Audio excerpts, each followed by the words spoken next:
Students, we have seen that charged particles plays a very important role in seeing all different various activities that surrounds us. Even current, electricity that help us to play this video also, and switching on of our AC button that gives you a very cool breeze. Okay, all these things works on electric current. Okay, and static charged particles are also help us in different things. To study charge mainly, it helps a lot. Okay, we will not get to know what is electron and proton if we do not know about the static electricity at first. Okay, so what are different ways through which we can make an object as a charged object? Fine. So there are certain ways that we're going to see. Is first thing by the friction. You know that by rubbing, that we have taken the example of rubbing the glass rod with the silk cloth and the comb part also. Remember? Very good. So by friction, that is rubbing the certain thing to the another thing, that it would get certain charged particle. Okay, and by doing so, students, I will tell you that whenever we are going to do that, we always get different charges on each object. Like suppose if we are rubbing the glass rod with the silk cloth, then only we will get positive charge on this and negative on this. We will not get like we are getting a positive on glass rod also and positive on the silk rod also. Okay, that won't happen. You always get different charge when you are rubbing something. Let's suppose if I am taking two balls, okay, two plastic balls, and I am rubbing these two balls together. Okay, so one particle, if it is getting a positive charge, so another one will get negative and equal in number. If four positive charge particles are present here, then four negative charge particle will also present on the another one also.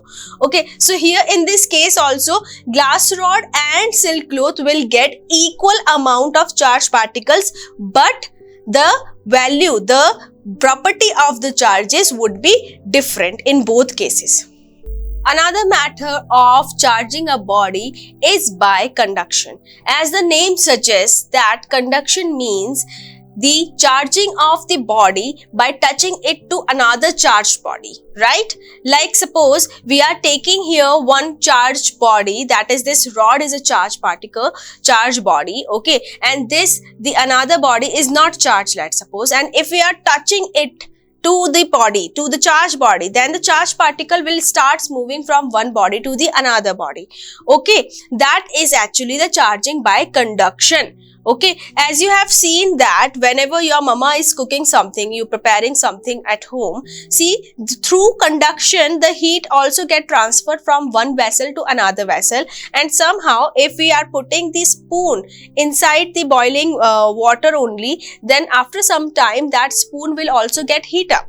In the same manner, charged particle will be transferred from one body to another body if we put them in contact. Okay, and the amount that, let's suppose one body is uncharged body. Okay, this is uncharged body and this is charged body, and we are having here 10 charged particles. Fine, 1, 2, 3, 4, 5, 6, 7, 8, 9, 10. Fine, and now if we are touching them, fine, so these charged particle will start moving from here to here, and they will move here to here until and unless both the charged bodies are having equal number of charged particles.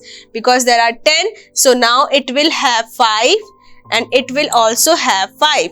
Now the potential of these two bodies would be equal. So through conductions, this uncharged body would get charged one, but the amount of charge it would get would be just equal to this. Okay, like whatever the charged particle is here would be the charged particle is here, because now it won't be able the charged particle to move from here to here, like in the manner as we have seen the example of this also. Like a bucket, there are two buckets and one is full with water and another one is blank, okay, vacant. And now if we connect these two with a pipe, fine, so water will start flow from here to here, and it will only flow until and unless they both will get equal amount of water. Okay, in the same manner conduction works by connecting. See, here also connection need. So by connecting two bodies, one uncharged body will get charged, and now after charging them by conduction, they will both get equal amount of charged particle. Another method of charging a body is by induction, and you know that you are not familiar with this induction topic. So what is it actually? A body can also be charged by bringing a charged body near it but not touching it. Yes, that could also be happening. Okay, let's suppose we are having this rod and this is a positively charged, and this body, because it was not earlier a positive charge, so what is happened here, if we are bringing that positive charge body towards this spherical metal ball, so the charged particles that are present on it, okay, will be attracted, that the negative part only will be attracted toward the positive one, because you know that unlike charges are attracting each other.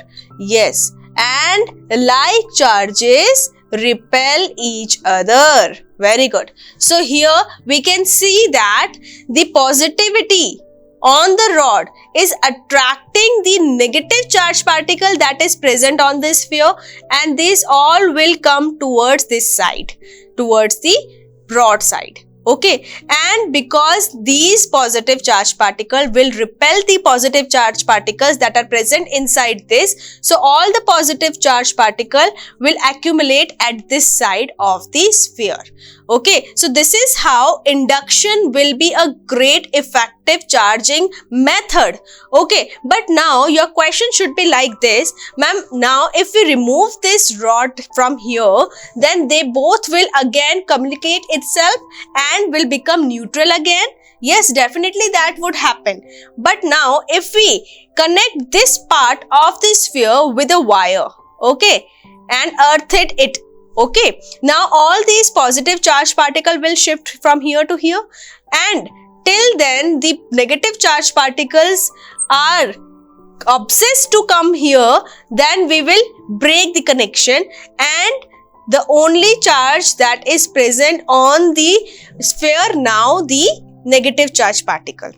Okay, so by this we can actually make the negative charge particle to be on sphere. Okay, like this is the positive and the opposite charge particle can be obtained on the different body by the method of induction, and this method helps a lot. Like you have heard about the name of transformers. Yes, all the transformers work on the principle of inductions only. This is why, because the power from the power station we are getting huge amount of electricity in form of high potential. Okay, that high potential is getting low towards, is have to make low. Okay, why? Because at home we are only using 220 voltage of potential. Okay, that is used by the transformer, that through the process of induction that high potential is converted to the low potential, so that we can use that kind of potential at our household makings, household businesses.